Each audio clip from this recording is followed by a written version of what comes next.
கடந்த 2021ஆம் ஆண்டு அதிமுக ஆட்சி காலத்தில் பொங்கல் பண்டிகையை ஒட்டி ரேஷன் கடைகளில் அரிசி அட்டைதாரர்களுக்கு பொங்கல் பரிசு தொகுப்புடன் ரூபாய் 2500 ரொக்க பணம் வழங்கப்பட்டது. அப்போது தேர்தல் காலம் என்பதால் அது அதிகமாக பேசப்பட்டது.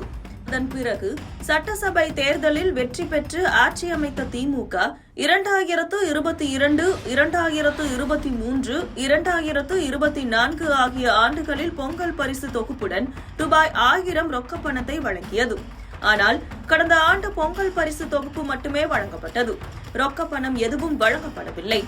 ஆனால் இந்த ஆண்டு தமிழகத்தில் வரும் ஏப்ரல் மாதம் சட்டசபை தேர்தல் நடக்க இருப்பதால் பொங்கல் பண்டிகையை முன்னிட்டு பொங்கல் பரிசு தொகுப்புடன் ரொக்க பணமும் வழங்கப்படும் என்று பொதுமக்கள் எதிர்பார்த்து காத்திருக்கின்றனர்.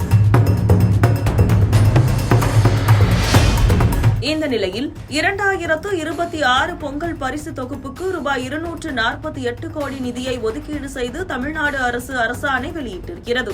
1 கிலோ பச்சரிசி, 1 கிலோ சர்க்கரை மற்றும் ஒரு முழு கரும்பு கொள்முதல் செய்வதற்காக இந்த தொகை ஒதுக்கப்பட்டுள்ளதாக கூட்டுறவுத்துறை தகவல் தெரிவித்தது. இந்த அறிவிப்பை கேட்டு அதிர்ச்சி அடைந்த பொதுமக்கள் இந்த ஆண்டு பொங்கல் பரிசு தொகுப்பு மட்டும்தானா, ரொக்க பணம் கிடையாதா என்று கேள்வி எழுப்பி வருகின்றனர். பச்சரிசி, சர்க்கரை, கரும்பு கொள்முதல் செய்வதற்கு முன்கூட்டியே ரூபாய் 248 கோடி ஒதுக்கப்பட்டுள்ளதாக அதிகாரிகள் மட்டத்தில் தெரிவிக்கப்படுகின்றனர். ரொக்க பணம் வழங்குவது தொடர்பாக ஆலோசனை நடத்தப்பட்டு வருவதாக கூறப்படுகிறது. அதில் ரொக்க பணம் வழங்குவது கிட்டத்தட்ட உறுதியாகி உள்ளதாகவும், ஆனால் எவ்வளவு வழங்க வேண்டும் என்பது தொடர்பான ஆலோசனை நீண்டு கொண்டிருப்பதாகவும் தெரிகிறது. பொங்கல் பரிசாக ரூபாய் 5000 வழங்க வேண்டும் என எதிர்க்கட்சிகளும் வலியுறுத்தி வருவதால் ரூபாய் 2000 வழங்கலாமா, ரூபாய் 3000 வழங்கலாமா அல்லது எதிர்க்கட்சிகள் வலியுறுத்துவது போல் வழங்கலாமா என ஆலோசிக்கப்பட்டு வருகிறது.